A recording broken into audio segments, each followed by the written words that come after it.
This is Dr. Chalmers. Welcome to Wellness Insights with me, Dr. Chalmers. Why do I emphasize the importance of keeping an open mind in addressing the opioid crisis? Because we've all been told that cannabis is terrible for you and it's going to kill you and be horrible. If we don't keep an open mind to the idea that maybe the information we got earlier was either highly biased, a flat lie, or just wrong, if we don't keep an open mind to that, we're always going to be sitting here thinking, yes, but my school principal and all the after school specials told me that cannabis was really bad for us. I've been indoctrinated. I've been brainwashed. I've had that hit in my skull for 20 years. Yeah, sorry. I hate to be the person who tells you this, but sometimes the government lies to you and sometimes the government's wrong. We need to kind of rethink what we thought we knew. Because in this case, it's very, very, very obvious that the information we got was bad, and we need to open our minds and think about this again. All right, what is the meaning of me referencing Albert Einstein's quote in the context of the opioid crisis?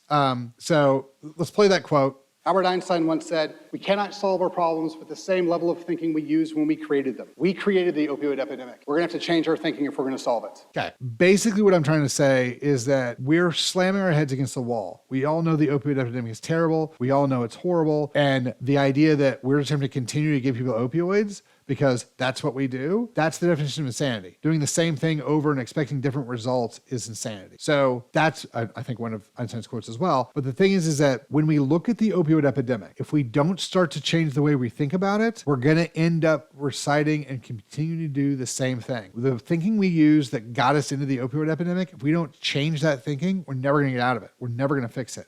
We have to have a new level of thinking. We have to start thinking, hey, by the way, highly addictive things that affect the pawns is probably not something we should hand out on a mass scale. Maybe. I mean, it's a pretty solid thought in my opinion, but that's not what we're thinking right now. So, that's we're going to have to change the way we think about cannabis and about opioids if we're going to solve this issue. What message do I leave the audience with at the end of his talk? I hope that I gave you some information that maybe would help you rethink it.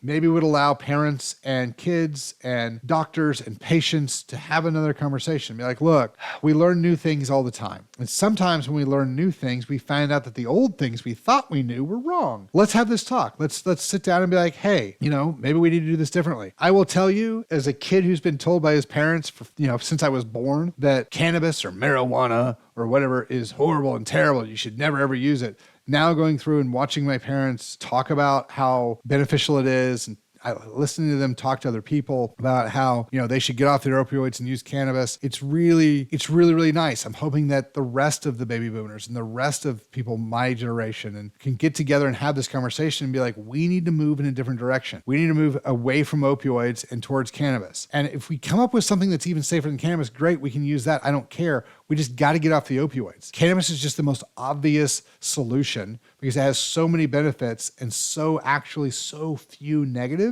We really need to kind of move in that direction. So I hope that that's kind of what we left the audience with was that, we need to have a new conversation about this. So I'm open for whatever, whenever. I'd love to talk about this. I talk about this on Cannabis Talk. I talk about this with everybody else, but we all need to start having this discussion because we need to legalize medical cannabis and we need to start using it instead of opioids. Like doctors need to be prescribing cannabis instead of opioids. So hopefully that's what everybody got. So that's all the questions we got. That was a lot of questions, but apparently if you put a TED Talk out, people have questions. So if you guys have any questions, hit us up, questions@chalmerswellness.com. Thanks.